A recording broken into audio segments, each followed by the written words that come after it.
निशा काकाच किचन। आजचा जो आपला पदार्थ आहे तो आहे पाणीपुरी।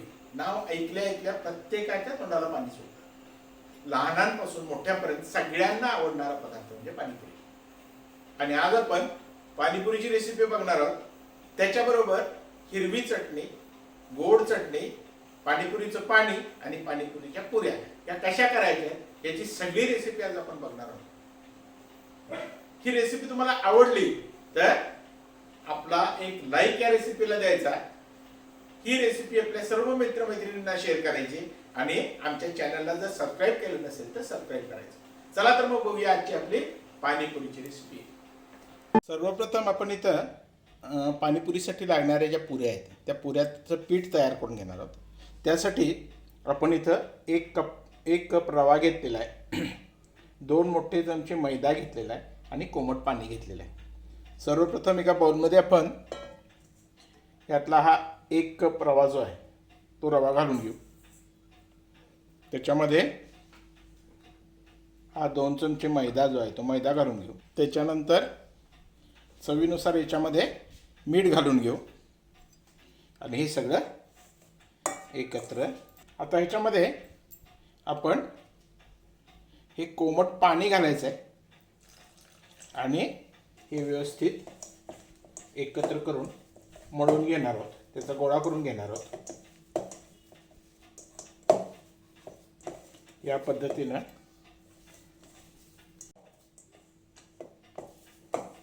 हे पीठ जास्त पातळ करू नका, घट्टसर पीठ असलं पाहिजे।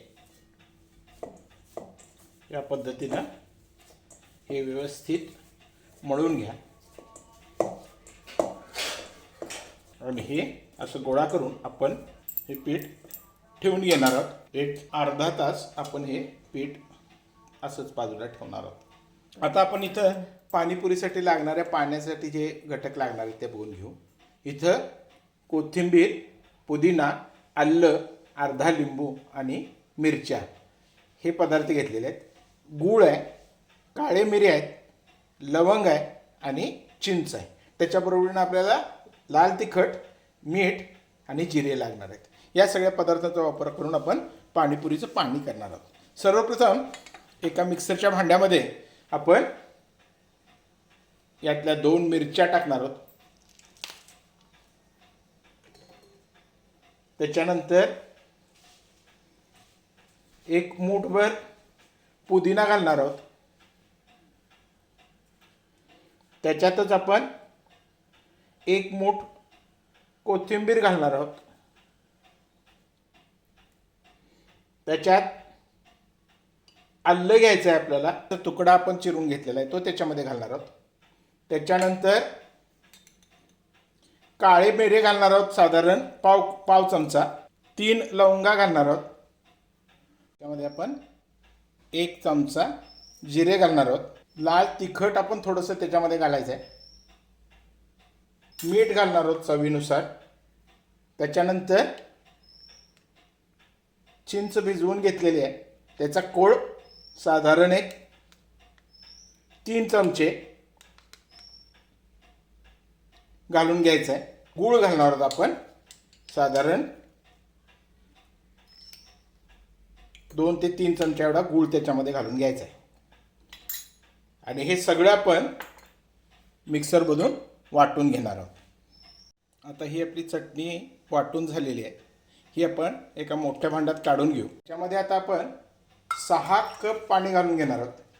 त्यासाठी पहिल्यांदा हे पाणी जे आहे हे ह्या भांड्यात घालून भांड्यातली सगळी चटणी जी आहे राहिलेली भांड्याला लागलेली ती व्यवस्थित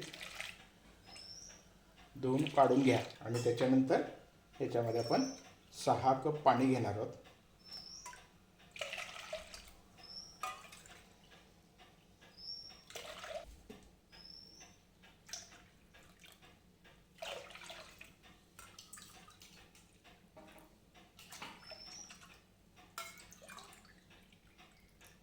ह्याच्यात आपण 6 कप पाणी घालून घेतलेलं आहे, ज्याच्यामध्ये अर्ध्या लिंबाचा रस आपण त्याच्यामध्ये पिळून घेणार।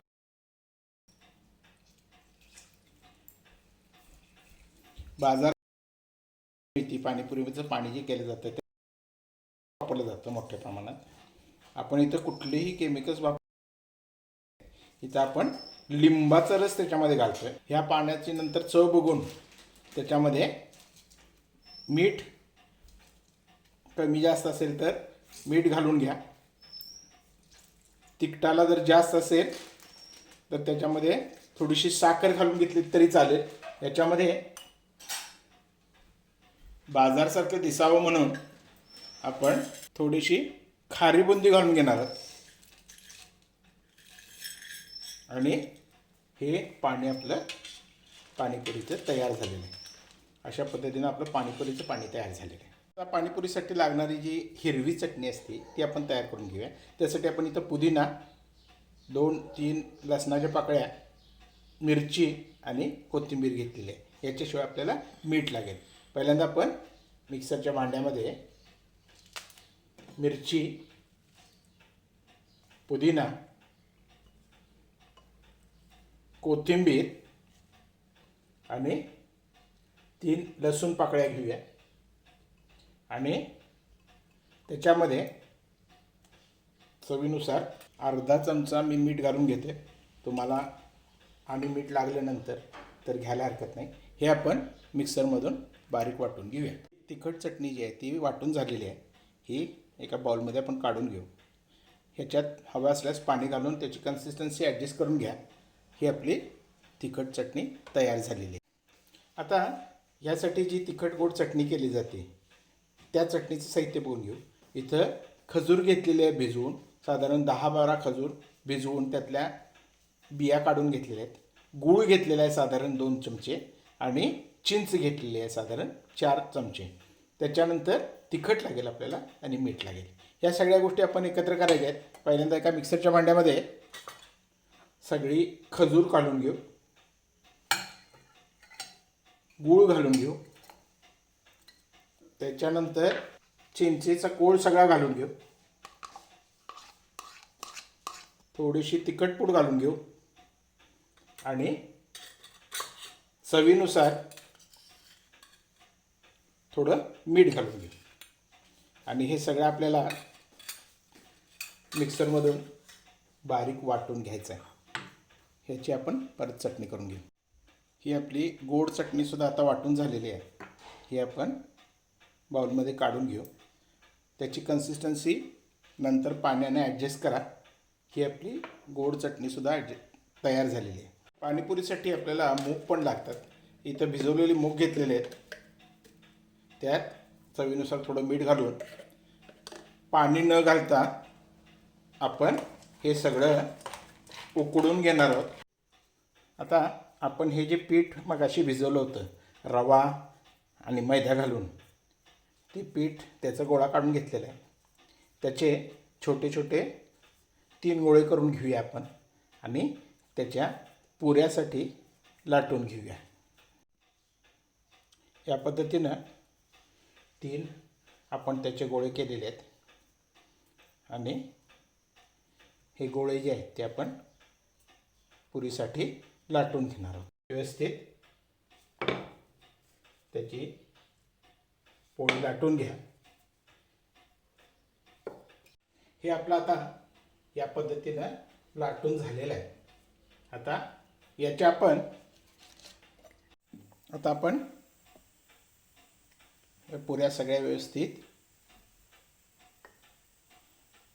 कापून घेऊ आणि व्यवस्थित काढून घेऊ.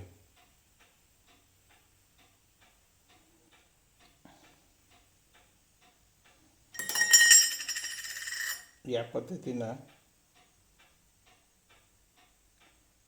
पुरी व्यवस्थित या पद्धतीनं कापून घ्या.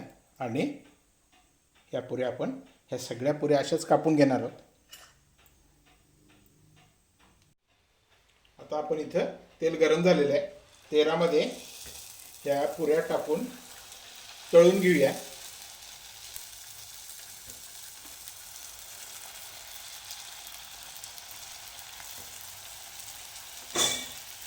या पुऱ्या या पद्धतीनं तेलामध्ये टाकून सगळ्या पुऱ्या आपण तळून घेऊ. आपल्याला ह्या तयार पुऱ्या सुद्धा मिळतात. ह्याचे 1 किलोची पॅकेट्स असतात. ह्या जरी पुऱ्या तुम्ही आणल्यात आणि या तेलामध्ये टाकल्या की लगेच फुलून वर येतात. तुम्हाला जर वेळ नसेल, पुऱ्या करण्यासाठी वेळ नसेल, तर यातल्या पुऱ्या आणून जरी तुम्ही तळल्यात तरी चालू शकतं. या पद्धतीने या पुऱ्या लगेच फुलतात. या पुऱ्या चांगल्या फुलतात. मित्रांनो, आता ही आपली पाणीपुरीची तयारी सगळी झालेली आहे. पाणीपुरीसाठी लागणारं आपलं सामान सगळं आपण एकत्र करून घेतलेलं आहे. पाणी घेतलेलं आहे पाणीपुरीचं आपण केलेलं, हिरवी चटणी घेतलेली आहे, गोड चटणी घेतलेली आहे, शेव घेतलेली आहे, कांदा घेतलेला आहे आणि उकडलेले मूग घेतलेले आहेत.